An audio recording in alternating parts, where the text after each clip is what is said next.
Donc, prête attention, il ne faut pas que ça soit noyé dans l'ensemble des croyants. Wumve neza kugira ngo utaba mu bwinshi gusa bw'abizera. Le Saint-Esprit dit à chaque enfant de Dieu, Umwuka wera arabwira buri mwana w'Imana wese à travers le monde, uri mu isi, le Seigneur dit à l'Église, umwami arabwira itorero, durant cette traversée de la mer, muri urugendo rwo guca mu nyanja, l'Église est comme la barque des apôtres. itorero rimeze nk'ubwato bw'intumwa. À ce moment-là, c'était encore des disciples. Icyo gihe bari abigishwa, Ils étaient encore des disciples bari bakiri abigishwa avant que Jésus les appelle apôtres. mbere yuko Yesu abita intumwa. Donc les 12 étaient dans la barque. Rero 12 bari mu bwato, Mais Jésus n'était pas physiquement dans la barque. ariko Yesu mu buryo bwo mu mubiri ntago yari mu À ce bwato. moment-là, il était sur la montagne en train de prier. Muri uwo mwanya yari ku musozi ari gusenga. Alors les disciples étaient en train de ramer dans la mer.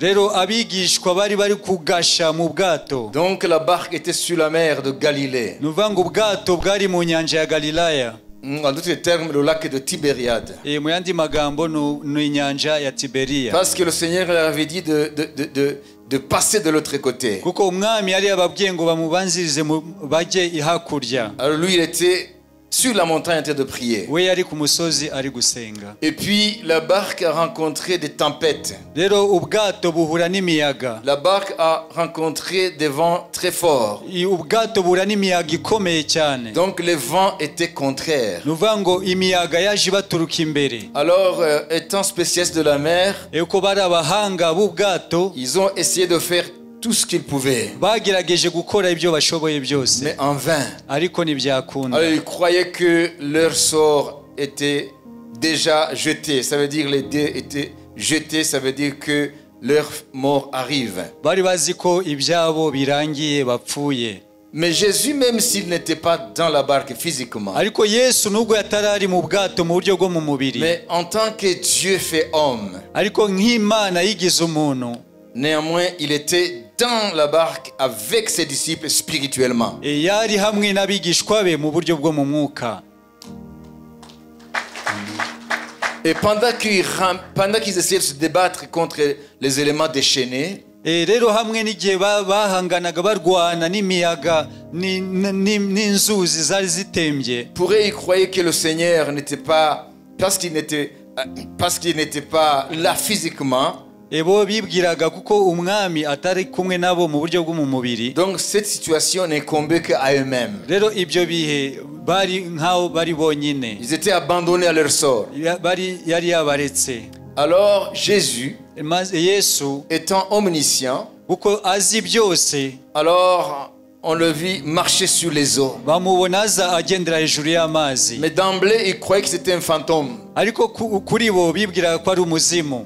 Mais par après, vous connaissez la suite. Nyuma muzi byakurikiyeho. Alors, dans cette situation, Rero muri ibyo bihe Pierre a dit, Seigneur, si c'est toi, ordonne que je marche sur la mer vers toi. Petero aravuga ngo mwami niba ari wowe tegeka nanjye nze nkusanga. Parce qu'il avait dit, c'est moi, je ne suis pas un fantôme, c'est moi le maître. Uko yavuze ngo ntago ndi umuzimu ni njyewe umwami. Alors il ordonna à Pierre, Simon Pierre, de marcher sur la mer. Ategeka Petero kugendera hejuru y'amazi. Et Pierre a par la foi s'est jeté. Maze Petero mu kwizera atangira gutera intambwe. Et il a marché sur les eaux agendera hejuru y'amazi comme son maître. nkuko umwami we yagendeye hejuru y'amazi. Vous savez, par la suite, il a eu peur. Murabizi ko nyuma yaje kugira ubwoba, Et Jésus l'a repêché. maze Yesu aramufata ukuboko, Et ensemble, ils sont rentrés dans la barque. maze bombi bahita binjira mu bwato. Et quand ils sont entrés dans la barque, Rero igihe binjiraga mu bwato, les disciples ont dit ces paroles.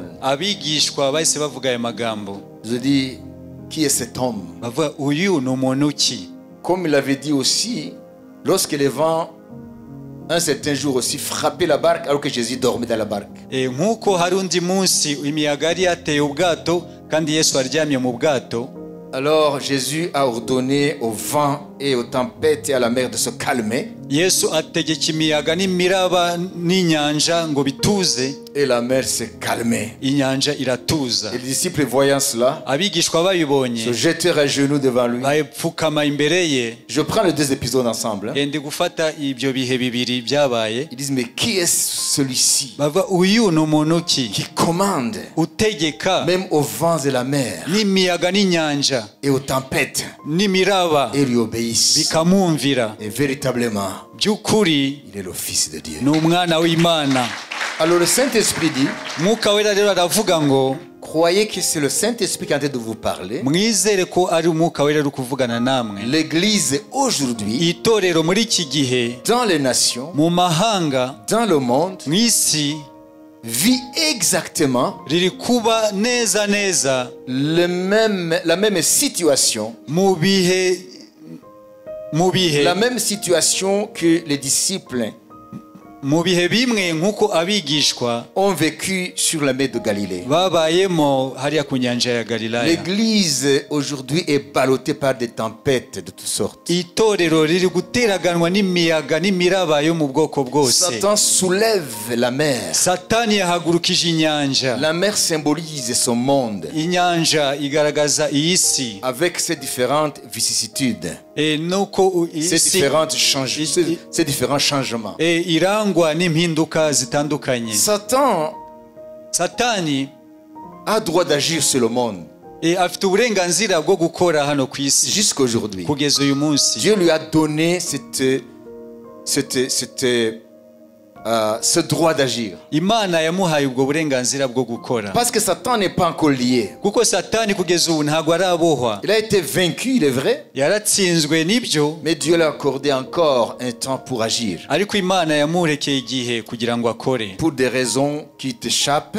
Ku mpamvu ziturenze. Mais ce sont des raisons connues de Dieu. Ariko ni impamvu zizwi n'Imana. Et tout cela tournera à l'accomplissement du plan global de Dieu. Kandi ibyo byose bizafataniza hamwe gusoza umugambi mugari w'Imana. Parce que Satan n'est pas indépendant dans tout ce qu'il fait. Kuko Satani ntago yigenga mu byo akora byose. Satan agit dans les limites que Dieu lui a assignées. Satani akorera mu mbago Imana yamushiriyeho. Jusqu'à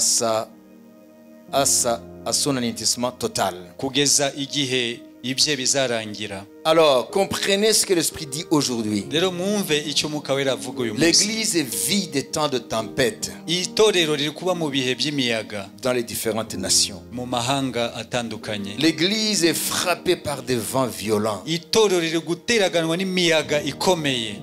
Parce que la mer est en furie aujourd'hui. Kuko inyanja yazekurutse muri ibi bihe. Ce sont les forces de ténèbres Ni imbaraga z'umwijima qui font surgir ces tempêtes. zihagurutsa iyo miyaga. Alors l'Église, Rero itorero comme la barque de Pierre, nk'ubwato bw'abapetero, comme la barque des disciples, nk'ubwato bw'abigishwa, les chrétiens dans la barque, umukristo mu bwato, les chrétiens dans la barque abakristo mu bwato se posent mille et une questions. baribaza ibibazo byinshi. Pourquoi, Seigneur, Kubera iki mwami ces choses arrivent? ibi bintu biri kutubaho? Et pour quelques-uns, Rero no ku bandi, parce qu'ils sont ignorants du plan de Dieu, kuko batazi umugambi w'Imana, alors ils lâchent prise bo rero bahita barekura bakaneshwa. par rapport à ce qu'ils avaient saisi, bakarekura icyo bari barasingiriye, le salut éternel. ariko gakiza kiteka ryose. Mais la vérité est que Ariko ukuri nuko rien n'échappe au Seigneur. nta na kimwe gisoba umwami. La mer est sous contrôle.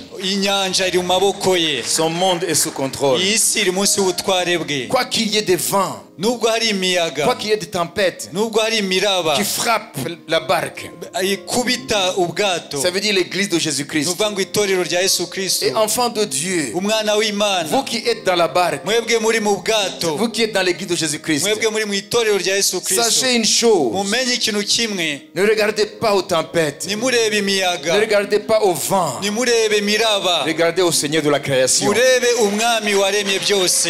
Il est le Seigneur de la création. Niwe mwami w'ibyaremwe. Au moment voulu par lui, Mu gihe au yateganyije, moment connu de lui seul, mu bihe yamenye kera au wenyine, moment fixé par lui, mu gihe yashizeho wenyine, par son autorité, mu butware bwe, il va décider azafata icyemezo que la mer se calme. ko inyanja ituza, Et la mer va se calmer. kandi inyanja izatuza. Il est temps aujourd'hui Iki ni igihe rero à ce que tu continues ko ukomeza à saisir gusingira ce que le Seigneur t'a donné, icyo umwami yaguhaye, afin que tu ne perdes pas ta couronne, kugira ngo udatakaza ikamba ryawe, parce que Jésus, kuko Yesu il n'est pas dépassé, ntago yasizwe, il n'est pas dépassé ntago arengerwa par les événements du monde. n'ibihe biriho ku isi. C'est lui qui préside niwe uyobora à l'histoire des hommes. amateka y'abantu, C'est lui qui préside niwe uyobora à l'histoire des nations. amateka y'amahanga, Il est le commencement et la fin. niwe tangiriro Il est n'iherezo, l'alpha et l'oméga. niwe alfa na Il est le omega, premier et le dernier. niwe wa mbere n'imperuka. Rien n'ira à gauche,